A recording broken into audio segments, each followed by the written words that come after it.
So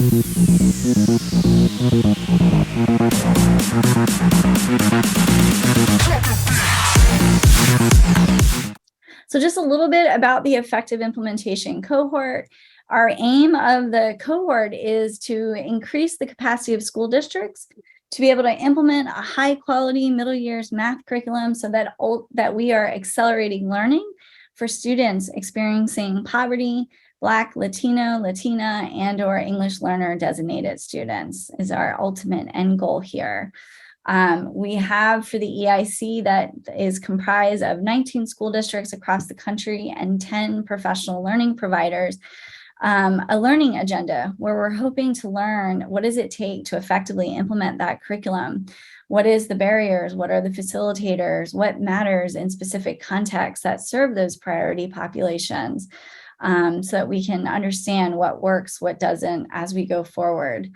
Our specific objectives for today is for Los Angeles Unified School District to share about how they developed their theory of action. As I said, what went into that process, who did they engage, what were their learnings from doing so that they developed to guide their implementation work of their selected high quality mathematics curriculum.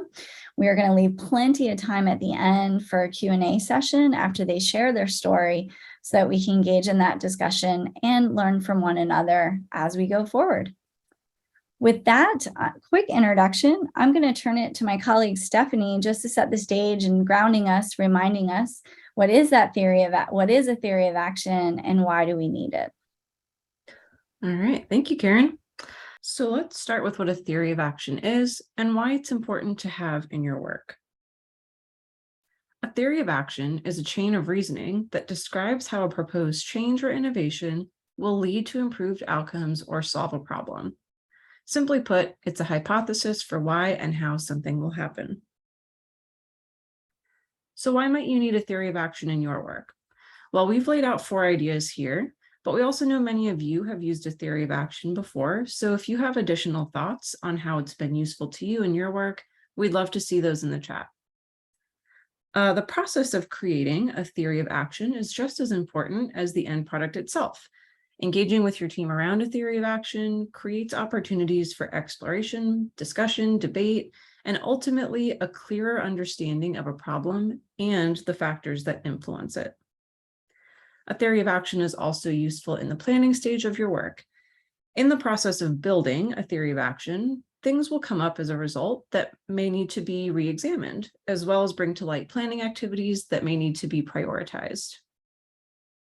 Once you've created your theory of action, you're not leaving it on the shelf.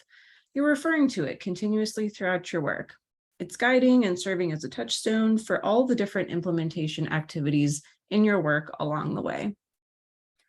And lastly, it's a way to communicate. When you have a clear theory of action, you can demonstrate to others the rationale behind your work and create shared understanding. You will notice that there's an infinity symbol behind those 4 bullet points. Our colleague Diana from Partnership for Los Angeles Schools was really strategic in asking us to put that on there. Diana, I don't mean to put you on the spot, but would you mind sharing your thinking for why you thought that was an important visual to add? I think it connects back to science in some ways. It's a theory, and we're constantly testing it in our work. Mm-hmm. So even in the year of work that we've done in partnership with Los Angeles, we learned a lot and want to keep coming back to that and making sure that it's a living document. So the infinity symbol to me speaks to the fact that it's a theory that we're putting out there and constantly putting pressure on to see whether our hypothesis is right or if we need to make adjustments in how we approach the work. Thank you, Diana.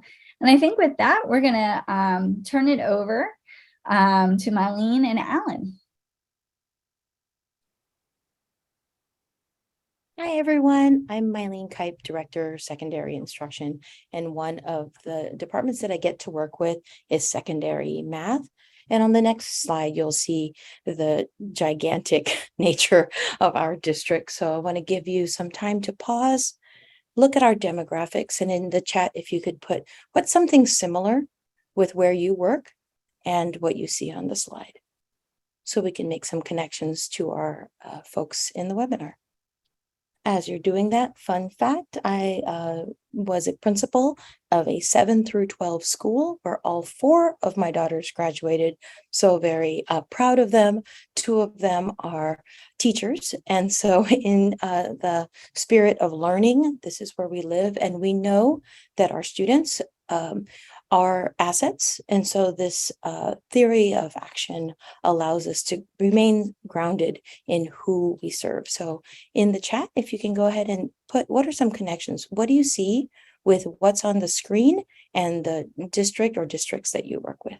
I saw Chicago, Oregon, DC, Minnesota, come on. And so as you imagine, we have a new superintendent, and part of the superintendent's charge also is a theory of action with our district. So one of the things just wanted to be able to call out, one of the district's theory of action is we learn from our community and bring the lived experiences of our students and families into our planning.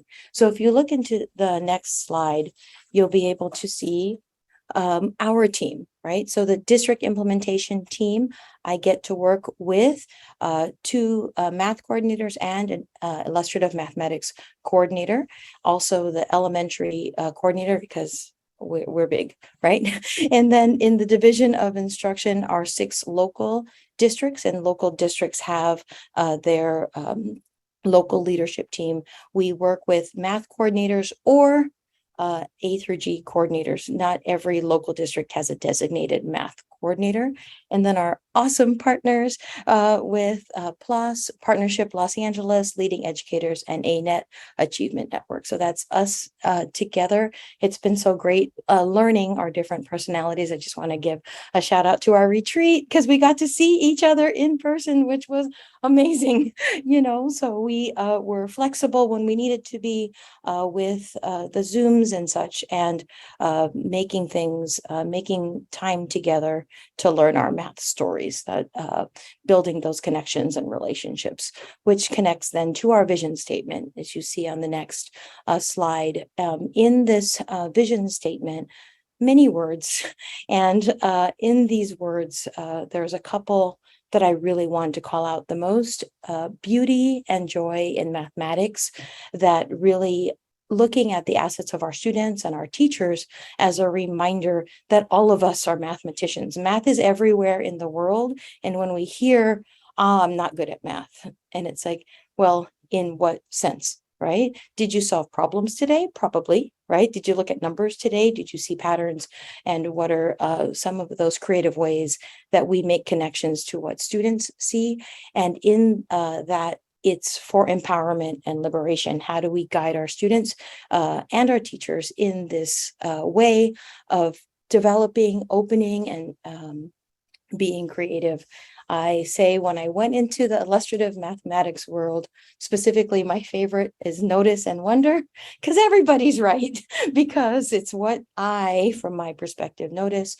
What do I wonder? How do I bring my whole self as an adult into this learning, being very aware of my positionality? What do I bring into a room?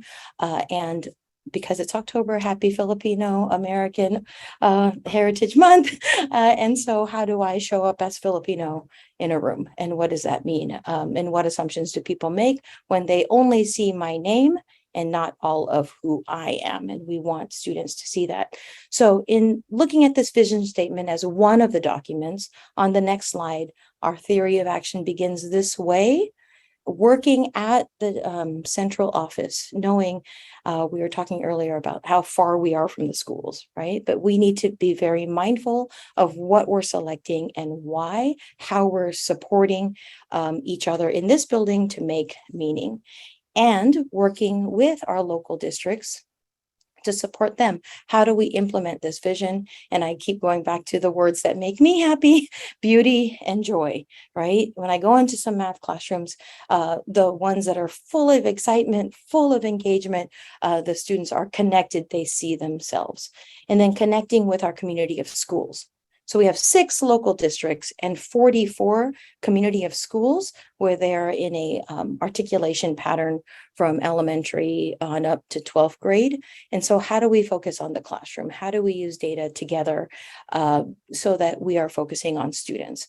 And the instructional leadership teams at the schools, how do we support each other in the instructional program? And again, knowing Hattie's measures of what works the most, it's building collective teacher efficacy. How do we believe in each other and strengthen each other so that when our teachers know that it's not necessarily about being on chapter 7, problem number 12, right? It's using the materials so that we're responsive to our students. How do we take the math and lift it up from the curriculum so that students see that they can and will be amazing problem solvers? So again, that it's working in this concentric circles and that the students are in the center. So if we do all of these things together, next slide, right? That we're partners with our parents and families, making sure we have rich opportunities so that it's not being done to students, it's with students and their communities. So then students have full productive math achievement, and math identity is so important that we know in the conditions of standardized tests, there are many ways to measure our students' brilliance. How do we make sure that students know they're more than levels 1, 2, 3, or 4, or bands green through red? How do we make sure that we are focusing on the students and their assets that they bring? So this way of empowering instruction, it's not just the teacher, it's not just the student. There's conditions from all levels so that we work together to support learning. Thank you so much, Mylene. I'm going to do my best here to tie everything together. I'll wrap up some key points about the development of the theory of action, and then talk through the lessons we've learned about how to use the theory in our day-to-day work as we head into year 2 of implementation. I forgot to introduce myself. My name is Alan. I work with the Partnership for Los Angeles Schools. We work very closely with Mylene and her team at LAUSD. So first, I'll talk about those lessons learned. Then I'll share a little bit of data about how the work has been going so far and what we've learned in year 1. So you can go ahead and click. First, the theory of action was the first necessary step to guide LAUSD's implementation work. It's been tremendously helpful for this project with the effective implementation cohort to implement illustrative math. But we are also hopeful that the framework will generalize to other initiatives across the district, both involving curricula and those initiatives not involving curricula. Secondly, developing a theory of action is an interactive process of co-creation with diverse perspectives that takes a lot of time. As Mylene mentioned, the theory of action was developed before both of us were working on this team, but it was a long process. There were numerous rounds of drafting and feedback and redrafting and more feedback and making sure we hear from stakeholders across all levels of the district before settling on what you see before you today. Finally, in a massive, complex system like LAUSD, having a clear theory of action that defines the purpose and direction of all levels of the system was critical to creating common understanding. We use this theory in our day-to-day work often to stay focused on the task at hand and to understand the levers that each layer of the system has within their control to drive implementation. Go ahead and switch to the next slide. So communication. In a complex system like LAUSD, communication is both critically important and really challenging. The clear delineation of each layer in the theory helps us to stay grounded, especially during periods of change and uncertainty, which there's been plenty of in the past year plus. Communication continues to be a prioritized area of need for the implementation and for our work. Now that we've presented some of these key takeaways and lessons learned, I wanted to share a little bit of data around how the work is currently going and what we've learned from teachers in year 1 of implementation. So this is just a quick snapshot of the data we collected last semester. In the first year of the project, 76% of teachers observed were taking the appropriate first steps to bring illustrative mathematics to life in their classroom. Additionally, 2/3 of the teachers we surveyed believed that IM is appealing to them. This might not look like much, but this is a really encouraging start for several reasons. First, this curriculum is a huge mindset shift for teachers. It changes the way math is taught, and shifting from a traditional classroom to more of a problem-based, student-centered model could feel like a loss of control. And it's undoubtedly a ton of work for teachers to implement something that is brand new. The fact that teachers are trying it and are for the most part encouraged by this shift is an excellent start and exactly where we want to be after year one of this work. Secondly, with all the challenges of the last year, returning from online learning, the Omicron surge, teacher vacancies, the list goes on and on. It's really encouraging that teachers still, with everything going on, are willing to try this curricular shift. And even more, they find it appealing. So moving forward this year, we're going to build on this early momentum we've created working with leaders across the district and try to move teachers from this early stage of like, we're trying it out and we're encouraged towards fully implementing the curriculum with integrity and being supported by all layers of the system in that theory of action. So we are going to move from now into a Q&A session, and I'll turn it over to Karen to give us a little more information about how that's going to work. Thank you so very much, Mylene and Alan. It was great to hear about this work from your voices, and kudos to Mylene for bringing in the student voice data and being willing to share some of their initial student findings and how that is impacting their work. And Alan for sharing the initial implementation data for what you all learned and were seeing within that first year of implementation. For the Q&A portion of our webinar, what we'd like to do is we've got 2 questions that we're going to start with. And one, we have a brief video clip of another LAUSD staff member who unfortunately wasn't able to be here today, but she took some time to share some of her perspectives to one of the questions. We want to bring her voice to light and share that with you all. And then we have another question that we've posed for Mylene to give some thoughts to, as well as others. And then we're going to open it up to you all to see what questions that you have as well. But before we do, Vinci would like us to go back and look at the theory of action slide with the concentric circles and the levels of system.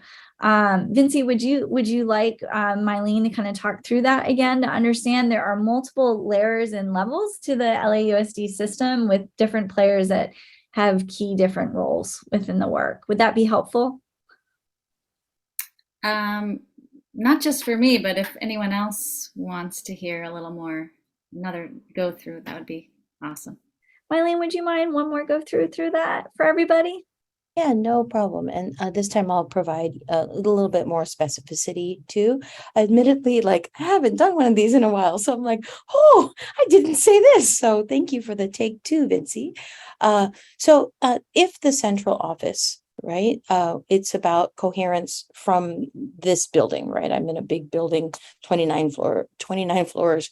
And how do we say IM is right because it is problem-based learning? It really is a shift than the most of what most people are used to, right? The talk time is markedly different, the student ratio. So it's not that the teachers don't teach, the teachers do teach. They provide guidance, they provide supports in the structure of the lesson. A lot of the time is students grappling and making meaning together. So it comes from the central office. And working with our local districts, how do we support, again, going back to me, the beauty and joy in math and empowering students and empowering learning? So making sure that we provide professional development to the local districts. And in the local districts, they're working with their community of schools and saying, this is the training, this is the material, this is the frame of problem-based learning, focusing on student voice. So how do we help the community of schools do that? So it trickles, right? And together, because sometimes what we think is working doesn't work. So that has to be bi-directional, communication. The instructional leadership teams are at the school sites. And so how do we support the instructional leadership teams with their problems of practice? So what are they noticing while they're implementing a new mathematics curriculum? What's nice is that we have 3 cohorts. So one cohort started 2 years ago, one cohort started last year, and we have a brand new cohort here. And in those leadership teams, supporting teachers supporting each other. And then here are teachers, so that not just that the I forgot the index. There's an index that tells us like oh, somebody help me. It's like we have all those, yes, there's the CENI, but there's also the index for the curriculum, right? It has the highest scores because it's evidence-based, research-based, right? So we're giving our teachers the best tools, and then for them to, yes, ed reports, thank you. That's it. So that our teachers have a consistent flow in their learning. And again, it's reciprocal. That's why we use the PD professional development reflections to guide and work with our vendor partners to make sure we're responsive to what our teachers need. So I'm not sure, is it Vinci? Is that correct? Was that helpful? Very, thank you. You're welcome. Okay, May I add just one thing, if it's okay? go for it. I think that something I learned in participating in this is that in a district as complicated as LA, and honestly any district, there's a lot of work to be done and a limited number of people to do it. So I think that this was really an exercise in thinking about how people can use what's most closely in their locus of control to affect change on students. And I think that this is important because in both my experience in LA and in other places, there's often a focus on teachers from all levels, like teacher PD, teachers need to change, this needs to happen. But there's actually a lot of layers that need to shift and adjust. And if we're 3 or 4 layers away from teachers, we might not be able to be as reflective and responsive to what they really need. So I think that what you see here, visualized by these concentric circles, is also an illustration of like acknowledging positionality relative to the classroom and saying, with the job I have, what's the most important thing I can do to support great teaching and learning there? Because we can't, like the superintendent can't go teach all the kids, but there are really important things that folks can do no matter where they are in the system to support that. So that's kind of I kind of see it as like people, a big group hug of folks taking the position that they have to support and insulate a classroom. And thank you, Diana. And as you're saying that, it's reminding me it's important that we are engaged at every level, right? So in the professional development series, for example, I attend. I am there. I know what is happening. And so I know it's important to engage with our learners, with our teachers, with our teacher leaders. I was in the IM leadership track, and I can't go to every single one. When I attend, I'm there the entire time, and I'm positioned as a learner. And I first I would go into the breakout rooms, and then I realized that's their space, right? So then I would connect with the trainers and kind of see how they're doing, give them some context, some background, because on the one hand, we need the content experts, and we have the pedagogy, right? We also have the teachers and what they want to learn and where they're growing and moving forward. Also, it's that local context. I can answer the questions about context without having our teachers feeling like, oh, here's this outside person who knows nothing about us, right? So that you have a role. And again, going back to Diana, how do we take what's in our locus of control and make it as big as possible, given I'm one director, right? And so the big hug of folks letting me be, right? And I say, I can only learn and grow as far as I'm willing to push myself. Because I could have said, right, that's someone else's job. And yet I know the lift needed to support identity and congruence for students takes all of us. Can I add a point on top of that, Mylene? Hi, everyone. Ian Geider. I got to work on this project with this wonderful team. The circles around the teacher in the conversations in the early days in drafting were thought about based on barriers for past implementations. And lots of times leaders are the reason implementations don't go well because they're not trained in the curriculum and they give feedback that might be some sort of archetypal math feedback or, sort of traditional textbook feedback. So the LAUSD team did a very, very deep, long-term thinking exercise of what would be needed for people to learn the new skills to implement something at the leadership level to not mess this up and to make it flourish. Some of it is systems behavior. Some of it is actually learning what it is about. And that was very intentional in the theory of action because districts often implement curricula and more or less you go into classrooms and you see the same type of teaching you might have seen years ago with a different text. So it was a very exciting step for the team to think about how do we take this massive system that has lots of different behaviors around implementation and do our best to not just make it flourish, but also to have people potentially not do what they would have done without training as leaders.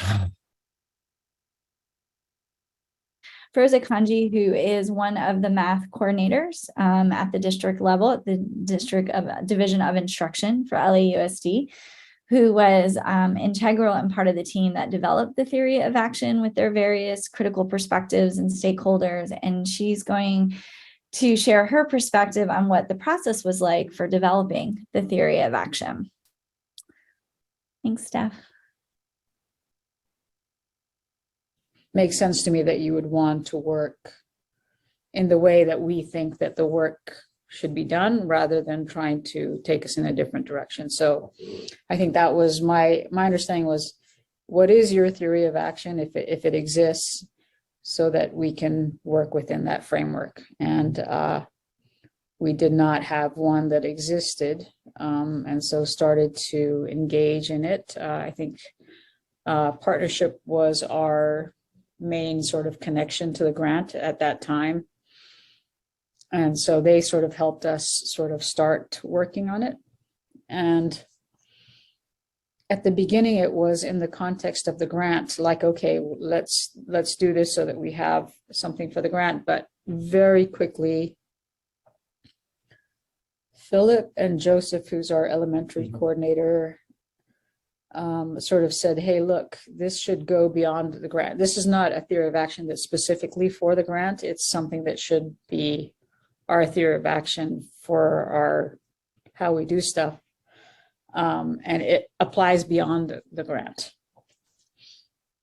And so I think at the very beginning of this grant, I think partnership sort of held our hand a lot in sort of taking us through the first steps of whatever needed to be done. And for a little while, there was that hand-holding, but I think there was a realization that, hey, we needed to own this a little bit more. And because it was going to be how we wanted to operate. And so it was definitely the elementary person needed to be there because we wanted it to be a K-12 theory of action and not just a secondary.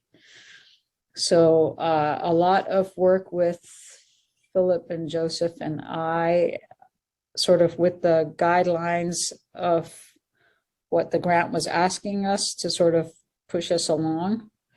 And definitely partnership sort of helping out with that. Ian and Francisco sort of helping out with that.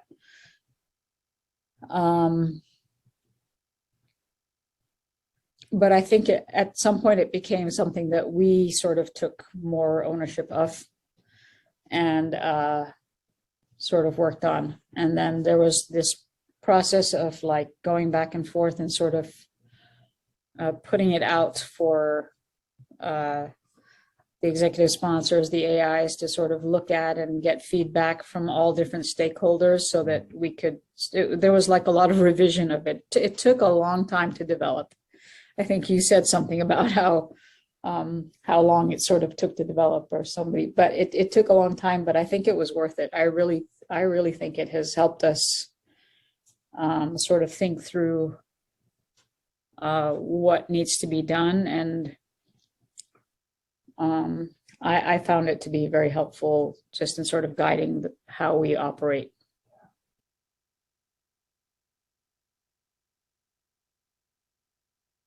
All right, thank you for hearing from Feroza, who I believe is out in classrooms today. And Ian, I didn't know if you'd be able to give some context for the length of time if folks were wondering, because she referenced that a couple of times in developing the theory of action, and she talked to that iterative process with different stakeholders. Could you expand a little bit about that? I saw you dropped in the chat a little bit of who. We love our alphabet soup of acronyms in our own context. So that would be great if you could expand upon that a little bit, if that's okay. Yeah, sure. I think it was probably a total of 6 months, to be honest, because of the size of the districts. And Diana, by the way, was working on it with also when she was with a different organization, and also Katie Murphy, who was on the leading educators team throughout that time. And while the division of instruction coordinators got to a pretty close to final state, I would say within the first 2 months, and got feedback from the math coordinators in local districts pretty quickly, what needed to happen was iterations from local district superintendents, the administrators of instruction, and also other sort of elevated chiefs and superintendent level folks. And that took some time because that was a year when lots of policies and health procedures were changing regularly in the district. And what the district's leadership had to collaborate on was not instruction, even though they all wanted to. So there had to be a process that took into account all of the various things that was distracting top level leadership. And so they had to go through their own processes in each of the 6 local districts, getting feedback, iterating there. And then I would say right around month 5, we got to bring all of the local district superintendents together to look at the final version and start thinking about the previous work they had been doing and how it maps to the theory of action, and then also name gaps in the theory of action. And honestly, that was probably one of the first times in that school year that they were able to come together and talk about instruction, because it was just such a complicated school year for any school district that time. And honestly, LAUSD probably did one of the best, I've heard on keeping kids safe during that time. So, 6 months, but a lot of the hardcore noodling and drafting really happened in the first 2 to 3 months. And then afterwards, it was like, small wording shifts, clarity in certain places.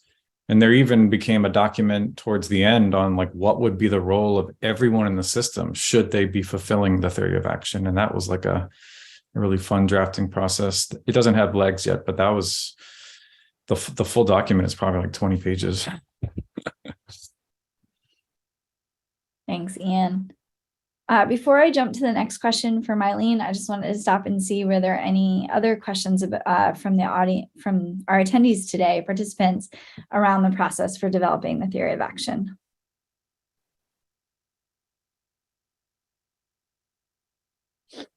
Feel free to come off mute or drop your question in the chat. We've got a couple folks monitoring that for us today. Hey, Karen, this is John Gimple. Hey, John. Hey. I was thinking about scaling in this conversation, just because the number of students they have in this district is, it's got to be at least 3/4 of what we have in the whole state of Minnesota. So when we think of scaling things and implementation, what thoughts came into people's minds as you were building this theory of action?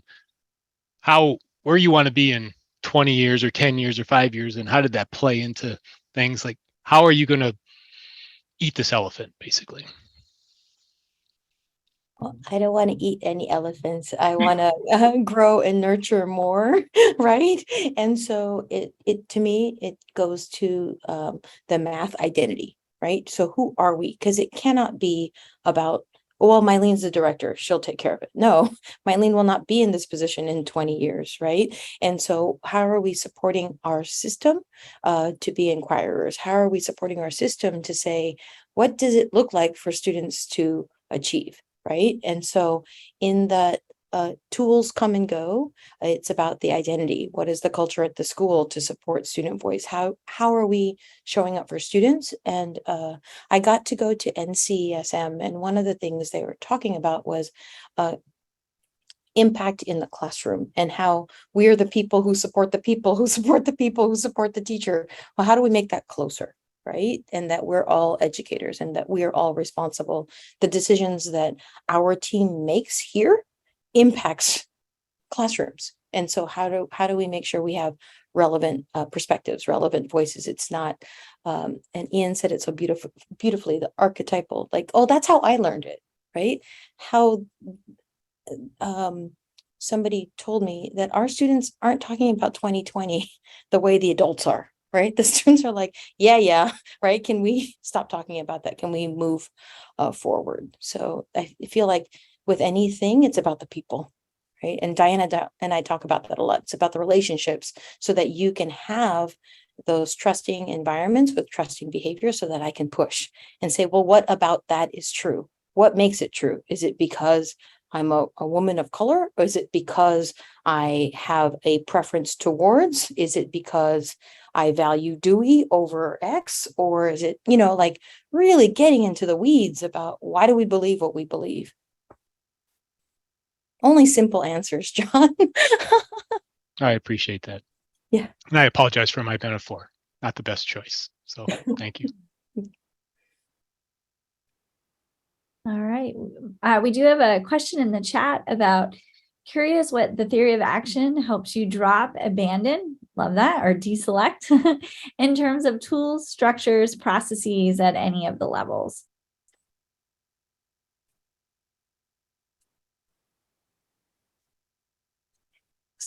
Go ahead, Dan. I'm thinking of like micromanaging and a control freak. Like I know I'm the oldest daughter, right? It's like I was a principal, check.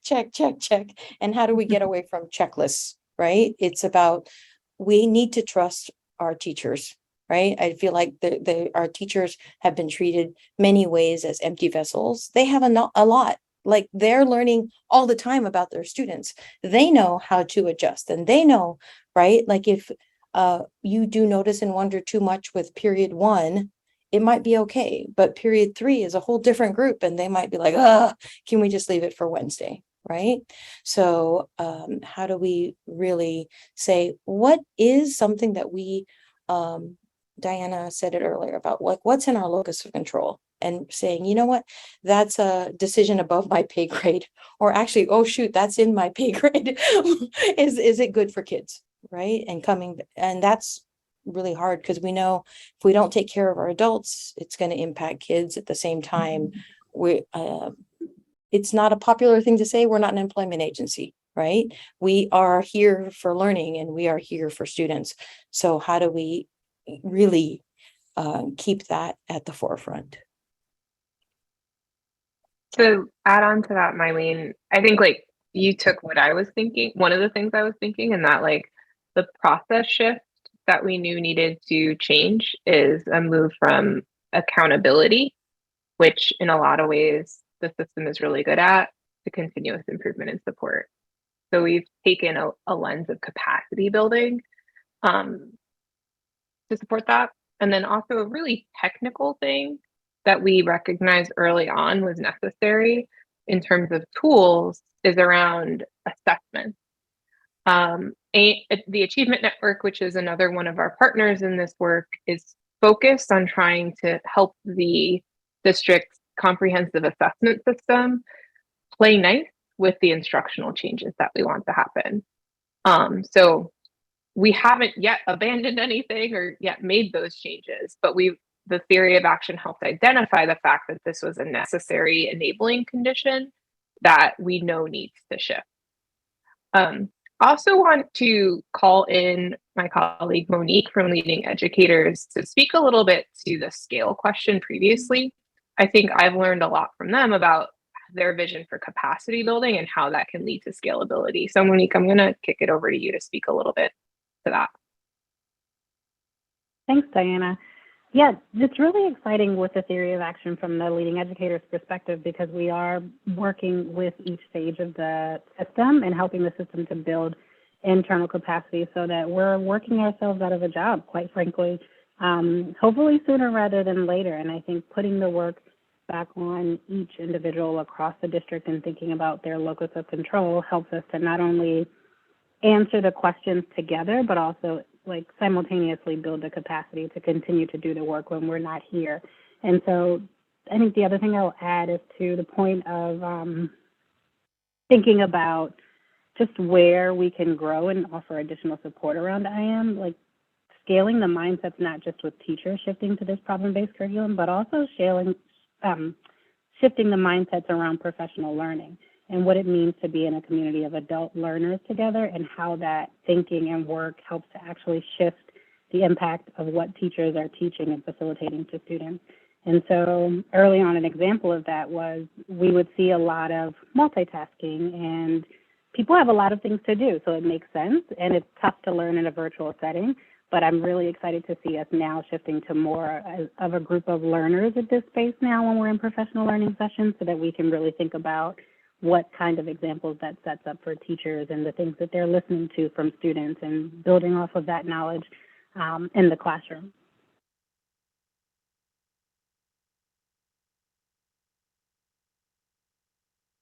Thank you, Monique. We also had a question about hearing a little bit more about the assessment system work that's happening. So Mylene or Ian, I didn't know if you or Diana wanted to expand a little bit more about that. And Monique, I loved your emphasis of putting yourself out of a job. Like, you know, as we think about that capacity building. But back to the assessment system question. Anyone? I can speak a little bit to how the work is happening on behalf of our teammates at ANET.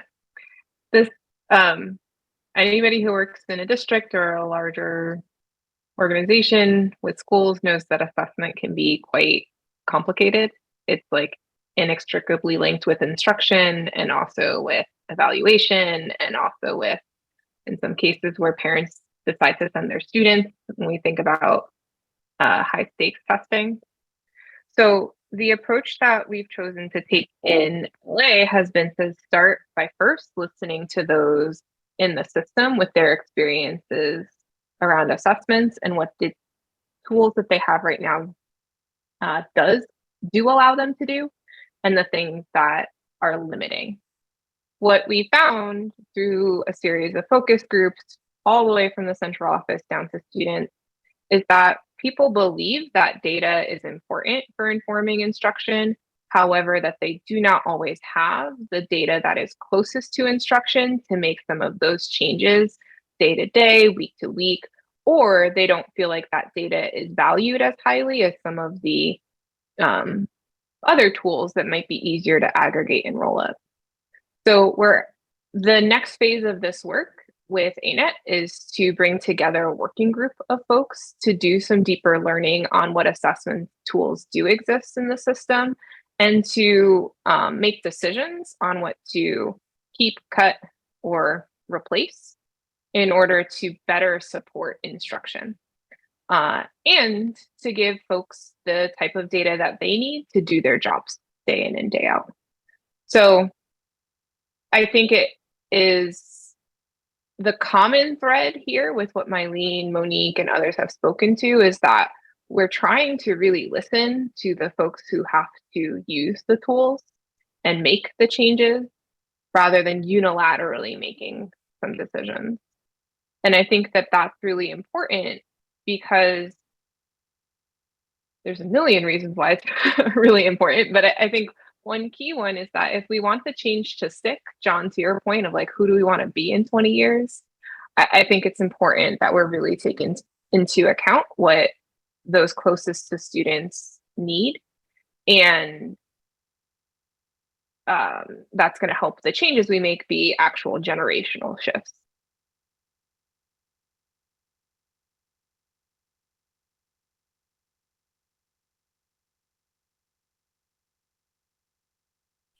Thanks, Diana. Wanted to see if there was any follow-up questions to that on the Monique's response to scaling and or the assessment piece. Thanks, Monique, for sharing in the chat about using the theory of action at every start of the PD session and working towards that same language and working towards that unified goal. Is there anything you'd like to expand upon that? No, we're good.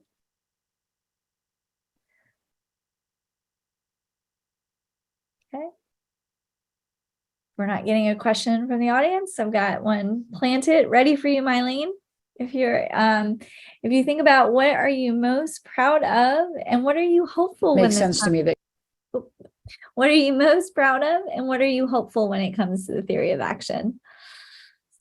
So I'm most proud of the awesome people that I've gotten to meet, and that in the circles, it's not like a label.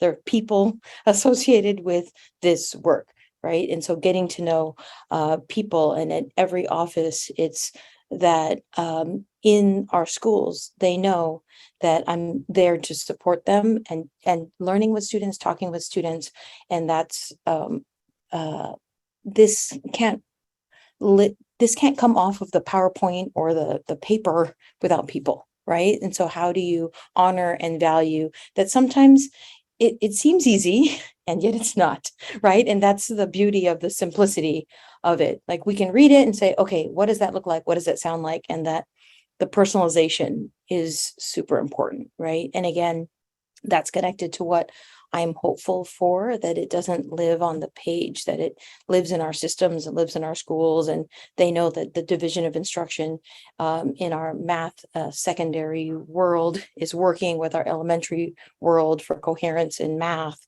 So TK to 12 plus, it's the same message, and that this work spills into other content areas as well. Like I think I'm up to like 9 departments now. And so in each department, it's like, okay, what are we working on? What's our theory of action? How do we move forward? And again, going back to the superintendent's strategic plan in partnership with our board, that our theory of action going back to investing in people, because people is how we move forward, right? You know, folks talk about declining enrollment, and I say, well, that's in the negative deficit way, right? What about the folks that are here? Let's celebrate the people who are here, and in that energy, we'll bring more. So, thanks, Francisco. Y'all know me, I'm like that interdependent person when I'm not being bossy. I know. Love it, Mylene. We lead from behind, right? So thank you. That's right. You're talking about how important it is that we're attending the hearts in the minds of the people that we're working with. Absolutely. Well, we want to open it up to see what other questions that we have from our webinar participants today. Wonderings, things that you're noticing, questions, comments.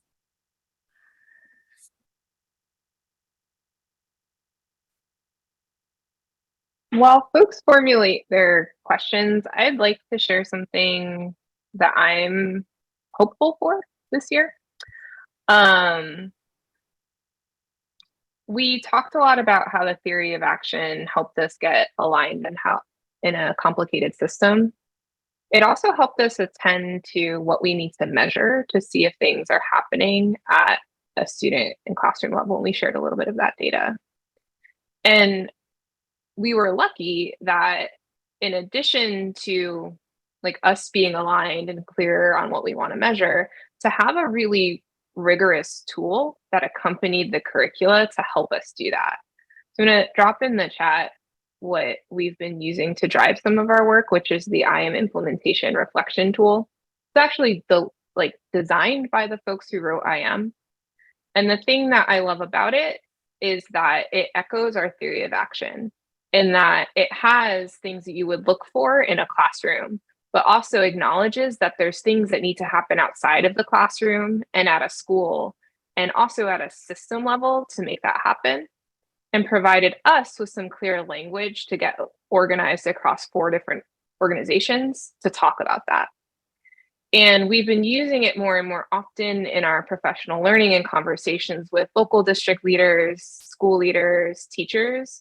And it's resonant because it takes a journey and growth perspective.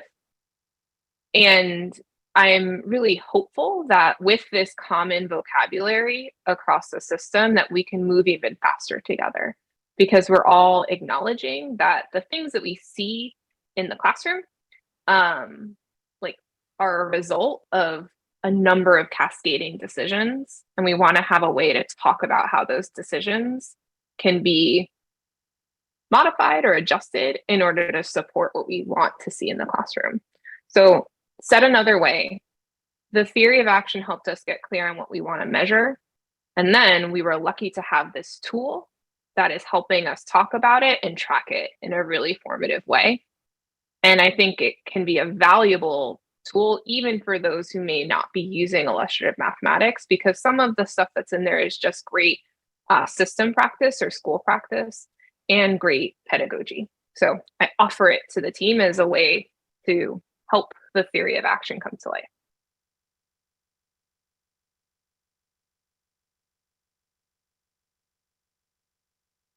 Thanks, Diana. We've got some brain melding going on between participants. In the chat there, we've got similar questions happening around expanding upon the bidirectionality and the two-way communication channels around the implementation team with the local districts, the communities of schools, and the school leadership or instructional leadership teams. And expanding upon some of those methods.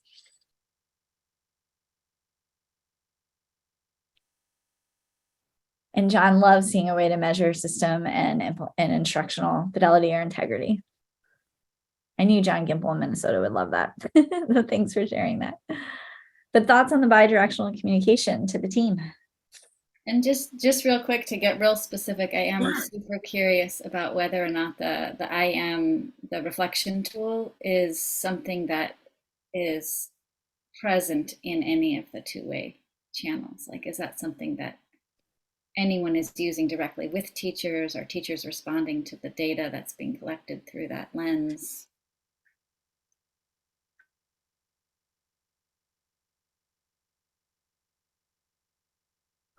I can say that I am designed it as a way to understand how things are going structurally and instructionally as themes across a school or multiple schools. And yet it's still a very useful tool for professional learning, both for teachers and leaders. But I would invite the team in to ask if there has been any bidirectional feedback to teachers versus just the themes that are given to schools when a team walks, or if teachers are able to use the tool to give feedback on what they need. Also, I couldn't answer that.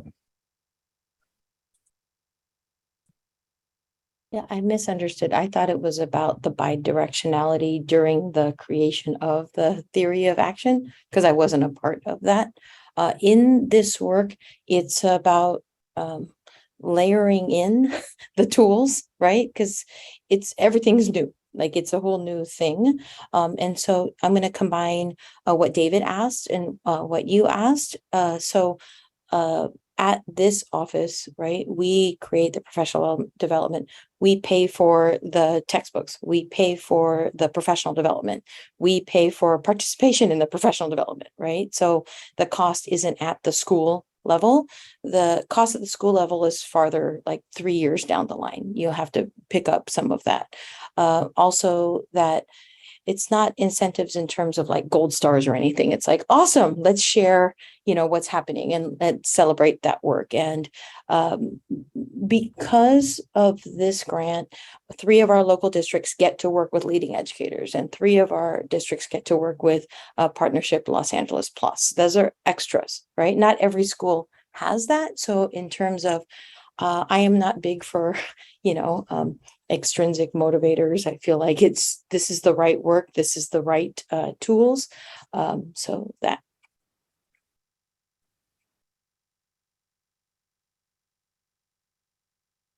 And to add on to that and answer your question directly, Vinci, I think that is the next phase of how we want to communicate about this. I think the first year of implementation was around collecting data and using it to reflect at the local district and school level. We're starting to bring this more to teachers. For example, one important new phase of work is around building capacity of teacher leaders who lead collaboration time at schools. And when suggested action that we hope that they'll take with their department teams is to bring that tool to their department and use it to reflect, because like that's literally what it's for. It's not just for observation. And then to share that data back up with their school leaders that we're sitting most closely next to, so that we can then also elevate that up to the district. That's our vision for how we believe it can be used, but we haven't gotten there fully just yet. Monique, do you want to add something? Yeah, I would love to actually go back to the theory of action statement for just a moment, not the one with the concentric circles, but just statement, and elaborate for the 3 local districts that Leading Educators is partnering with, how we've transitioned from looking at this statement in professional learning sessions. It's just the next one. I think it's the one before this, maybe. It's the all LAUSD students will identify as mathematicians. Yes, this one. And so in year 1 across our work, one of the things we did is connect to the joy of why educators are in this business. Like, we all want to see kids learning and growing and being happy. And so connecting to purpose and vision in that first statement, all LAUSD students will identify as mathematicians and see the beauty and joy in math, like Mylene highlighted, is really exciting. And that's like a vision that there are adults walking around who don't feel like math people. And somehow as humans, it's okay to be illiterate in math, but not in reading. And LAUSD is committed to this statement that that's not okay. It's not okay for the students who are coming with particular learning challenges. It's not okay for anyone. All students are going to be able to see themselves as mathematicians. So in year 1, we thought about, how is IM being implemented? So we did classroom walks twice a year just to see how are teachers using the curriculum without any judgment, without any evaluation. Where are you in implementation? Are you using it? Are you not using it? And if so, why or why not? This year, we're preparing to go into classrooms, and we're really focusing in on this second part of the statement to build this identity. TK-12 mathematics teachers and leaders across LAUSD will provide opportunities for all students to engage in mathematical discourse, sense-making, and meaningful problem solving. So IM, as a problem-based curriculum, is the vehicle for allowing the leaders and teachers to be able to reach this part of the vision. So we've really been focusing in this time around on what it means to implement the curriculum with fidelity.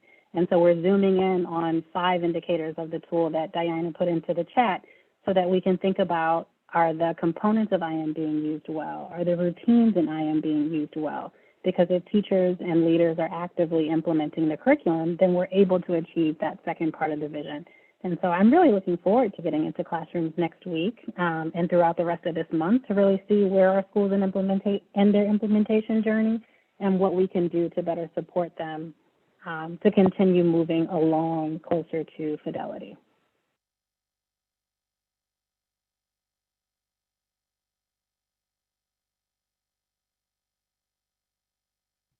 Thank you. Thanks, Monique. And Ian put some additional context in the chat. Are there other questions, thoughts, noticings, wonderings?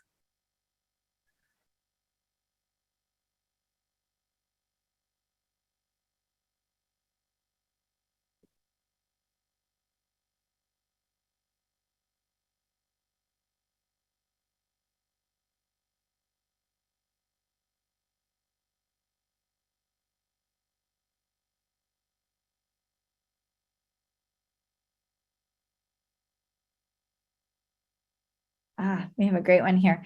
What advice would you give to other districts as they embark on creating or revising their theory of action? Given your excellent job in developing your theory of action.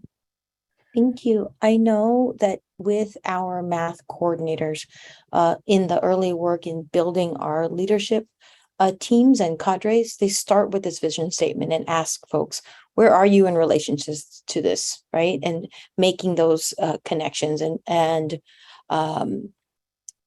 building in that way, right? So in there, it's about identifying who is curious, who wants to support others. And it's been really nice to see our leaders emerge, because it's not always, the first ones to raise their hands. It's not always, right? It doesn't have to be the department chair. It's somebody who's seeing potential in this learning and finding comfort in being vulnerable to learn visibly with others, right? I mean, it's one of those things. It's new that we don't have any experts in this work. And I caution our teachers that I hope you're never an expert in IM, because that means you're done learning, that we should all be continuing to find something new in Unit 1, something new in Unit 2. And so with that piece, it is about prioritizing, and sometimes I'm not as good as I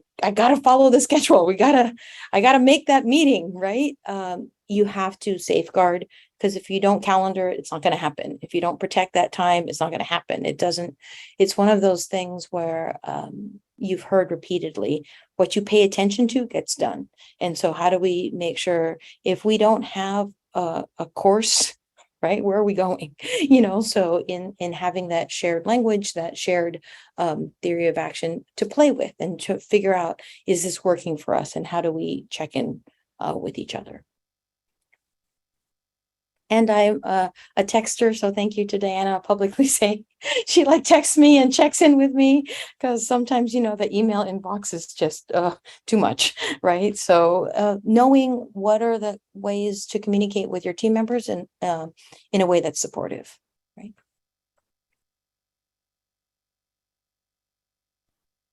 Thanks, Mylene. We also had additional questions in the chat about the approach to teacher leadership. Curiosity, and then there was an expansion upon that they themselves are experimenting within 2 out of 3 districts. They're supporting in a peer coaching process for teachers to partner with each other and setting goals for their own instruction, planning action, sharing back about what happens when the planned action is taken with artifacts generated by the action. They're seeing that as a process to build leadership indirectly. Can you expand, or along with the team, about the approach to teacher leadership?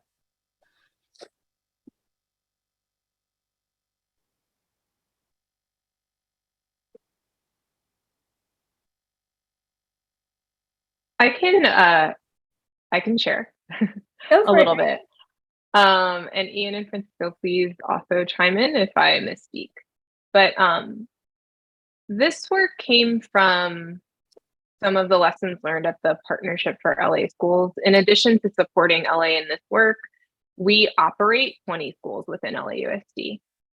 And what we learned in that work of school operation is that distributed leadership is necessary for the type of change that we want to see.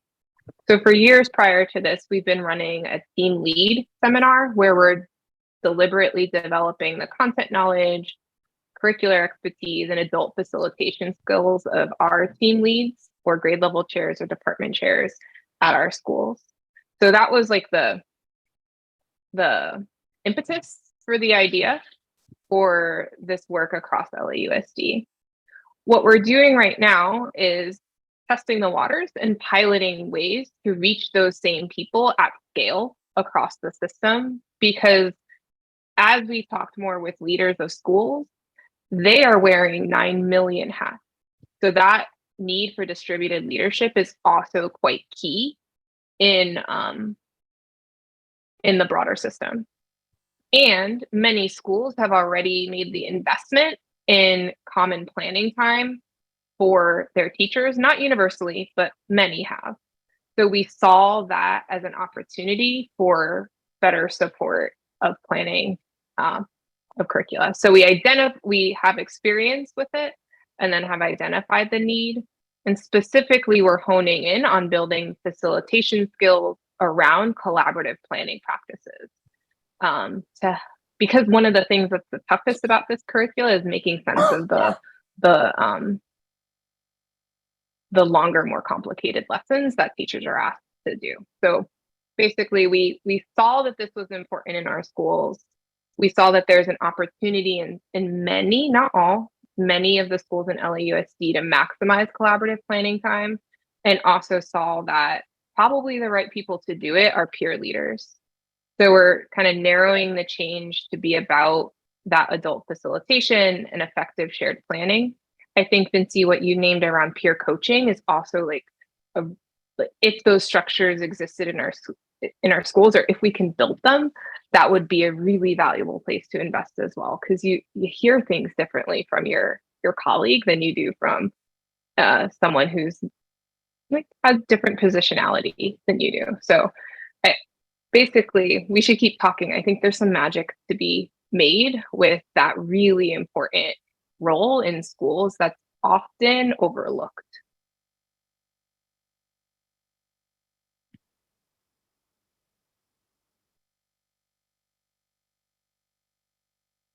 Getting a thumbs up.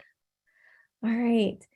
Mylene, I think we might be losing you due to another meeting. So we want to make sure we honor and thank Mylene for representing the LAUSD DOI team and sharing their stories. We give a round of applause to Mylene. It was so great for keeping us people-centered in this work and sharing that story. We want to thank her for that.